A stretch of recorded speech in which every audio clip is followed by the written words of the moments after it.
The way it works is usually something like this. It goes like this, then you flatline for the longest time, and right as you're thinking like, am I just gonna be stuck here forever? It shoots up, and then you flatline, it shoots up, and by the way, within these points, you have little down moments and stuff like that. But the point is there's a lot of flatlining. There's a lot of you getting to a new level in life and then really cementing it, really setting that foundation. So I wanted to make this clear, and I wanted to make this one of the other components, just so that way your expectations are clear, they're in the right place, and so you don't quit before you even properly try. Now, the last component to making $10,000 a month, and it's kind of like if you're running a marathon, I would much rather tell people that, hey, on mile 18, that's really going to be the tough mile. That's really where things are going to get rough, because at least when you face something, if you have context beforehand, it makes it a little easier and you feel less alone. So I want to give you guys context not only for how to get to 10K, but what happens once you hit 10K. You see, the third component is not just getting there, it's staying there. You see, making $10,000 a month, and once again, I'm really trying my best not to be insensitive here. I get it, I have done it, I've witnessed thousands of people do it, even in my close proximity. So I know that for me, it may seem easier than for you guys. For some of you guys, you may be looking at this and going, okay, well, it's easy for you to say, but trust me, you'll understand in due time. Making $10,000 a month is the easy part. Continuing to make $10,000 a month,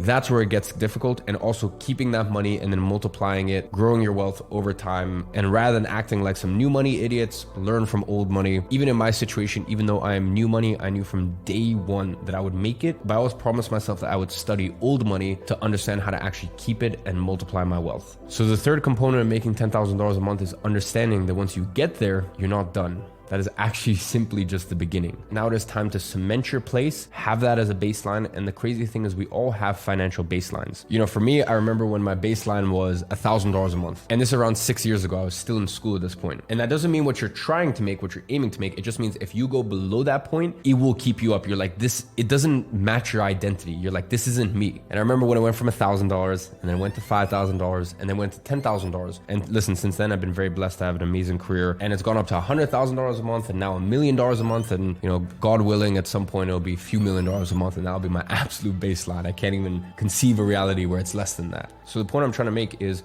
once you get to 10K a month, it's more than about making it an identity. It's more than about making that as your baseline. As I said, your financial identity is not where you're aiming for.